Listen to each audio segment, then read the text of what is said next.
Salut à tous les amis, j'espère que vous allez bien. On va débriefer le match qui vient de se terminer entre le FC Barcelone et Real Betis Ballon-Pied. Donc match de Liga au Benito Villamarín, donc match à l'extérieur face à une équipe du Real Betis toujours aussi belle à voir jouer dans son stade, magnifique stade, etc. Une équipe qui joue au football, des bons joueurs. On vous débriefe avant tout les 11 mis en place par les deux coachs, Pellegrini et Xavi, ensuite le match en lui-même. Côté Barça, Ter Stegen au but, une défense centrale maintenant classique pour les gros matchs, on va dire. Araujo avec Christensen en défense centrale, Koundé à droite et Baldé à gauche. Ensuite un milieu de terrain, on va dire avec 4 milieux, Pedri, Gavi, Busquets et Frenkie de Jong. Et devant, nous avions Rafinha et Lewandowski. Donc c'est assez classique, Alejandro Baldé joue en réalité ce rôle d'ailier gauche, Rafinha d'ailier droit et Lewandowski numéro 9. Côté Real Betis, des joueurs qu'on connaît bien. Borja Iglesias, le meilleur buteur du Real Betis, Nabil Fekir et Canales, les meilleurs joueurs de cette équipe, des joueurs comme Petzela, champion du monde, Rui Silva, le gardien, très bon gardien aussi, Luis Enrique sur le côté comme ailier. Enfin bref, il y a quand même des bons joueurs de football dans cette équipe, William Carvalho, Rui Bal, etc., etc. Bon, on débriefe le match. Un match beaucoup d'intensité en première mi-temps. On voyait un Busquets récupérer beaucoup de ballons, être systématiquement à la récupération de balles, ça c'était plaisant. Une équipe très intense, très intéressante, le Barça de toute façon sur le pressing, ça c'est quelque chose d'assez récurrent maintenant. On a vu qu'au niveau des sorties de balles, c'est toujours récurrent, mais c'est toujours aussi propre. Pas de problème sur ce point-là. On va noter que le Barça a quand même quelques pertes de balles dans sa zone qui peuvent être dangereuses. On a vu Alejandro Baldé en début de match perdre un ballon, même s'il y a faute sur lui à mon avis, qui provoque une frappe du Real Betis bien contrée, qui va en corner. Sinon, globalement, je trouve que le Barça défensivement est très solide. C'est une équipe qui concède très peu de tirs.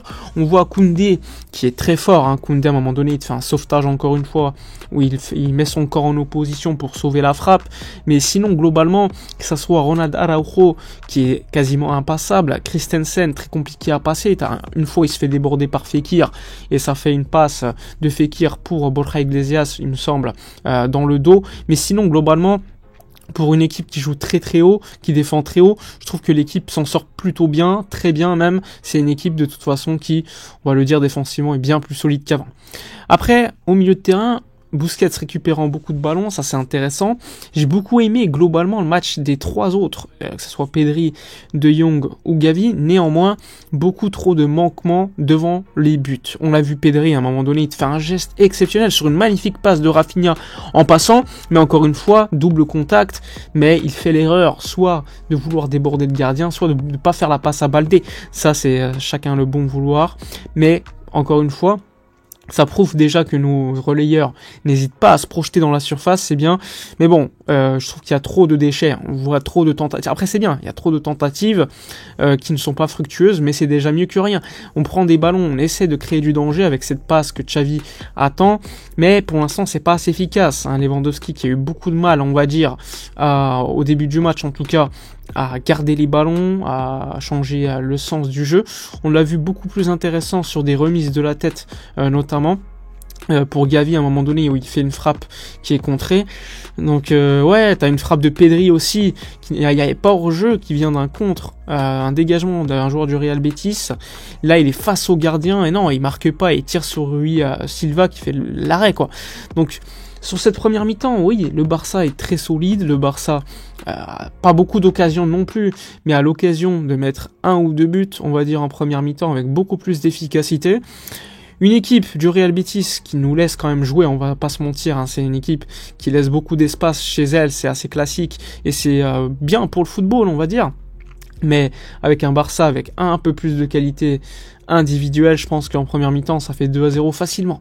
C'est une équipe qui a, comme Rafinha par exemple, crée ou essaie de créer, ça c'est intéressant, mais qui a trop de déchets. Rafinha selon moi il fait une première mi-temps défensivement énorme, crée une passe à un moment donné, il te marque un but hors jeu. Bon, il essaye et ça se voit que c'est pas Dembélé, c'est un bon joueur. C'est en tout cas en première mi-temps, il a démontré de belles choses, même si parfois il y a du déchet, c'est logique, c'est son poste qui veut ça.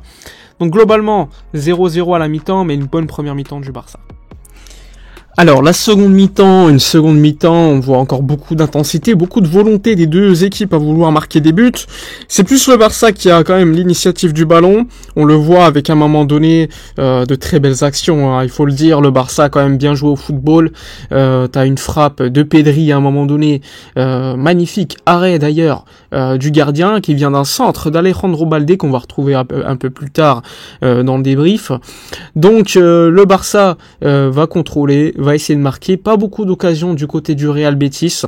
Il faudra attendre l'ouverture du score du Barça venu d'une récupération suite à un coup franc sur Gavi joué très vite par De Jong qui sert Balde qui fait la différence pour Rafinha qui va ouvrir le score alors que sa deuxième mi-temps à Rafinha était vraiment pas bonne jusqu'au but alors qu'il a fait une première mi-temps plutôt bonne. Donc 1-0 et là le Barça va contrôler le match assez tranquillement, faisait tourner, on va dire qu'on faisait un petit peu le spectacle, c'était plus beau qu'efficace. Le Real Betis quand même a eu une action à un moment donné sur un contrôle d'Abner, le latéral gauche, il fait un bon centre pour Borja Iglesias qui se loupe complètement dans la remise pour Canales, ça aurait pu être très dangereux, mais sinon le Barça va continuer à jouer et va marquer ce second but sur un corner très bien tiré de Pedri et une passe de la tête de Koundé qui va servir à Lewandowski qui n'était vraiment pas à l'aise ce soir, mais qui va quand même marquer ce but qui va nous délivrer d'une certaine manière 2-0. Et à partir de ce moment-là, le Barça va jouer, on va faire entrer Ansu Fati, on va faire entrer Ferran, etc. Ansu aura l'occasion du 3-0 suite à un bon centre de la tête de Balde. Encore une fois, Lewandowski est devancé par Ansu Fati qui met la tête, qui passe pas très loin. Et juste après, vers la 85e minute, un centre anodin de Sabali. Et bien Koundé, alors qu'il faisait vraiment un gros match, on va marquer contre son camp, donc 2-1. Et là, les 5 dernières minutes, on va dire que c'était un enfer à vivre, beaucoup de stress, beaucoup de nerfs, mais c'est dans ces moments-là que tu vois quand même que l'équipe a évolué. On voit un Christensen, on voit un Pedri avant qu'il sorte pour caissier, qui ose tenir le ballon, gagner des mètres, un De Jong exceptionnel ce soir, un Busquets qui sort une très grande performance, on le voit à un moment donné, il sort un ballon de la tête en fin de match assez important. Ter Stegen, on l'a pas vu du match, ça veut aussi dire que le Barça défensivement a été bon. Alors certes, à la fin du match, ça fait 2-1, mais on a vu quand même un Barça largement dominateur sur le match qui méritait de gagner. On a vu Kessié rentrer en fin de match, Ferran et Ansu, ils ont rien apporté, on va pas se mentir, mais ils ont joué pas beaucoup de temps non plus, donc pas beaucoup de choses à dire sur ce point-là. Balde encore important, Pedri exceptionnel, c'est un génie, on le voit lors de chaque toucher de balle, à un moment donné il te fait un contrôle tranquillement, il la ramène vers lui, il passe pour Rafinha dans le tempo, enfin bref, c'est vraiment dingue ce joueur. Frenkie de Jong a sorti une seconde mi-temps complètement dingue aussi, comme Busquets. Un Gavi un peu en dessous ce soir, je trouve, au milieu de terrain, en seconde mi-temps notamment. Mais bon, l'important c'est le 2-1, une défense solide globalement.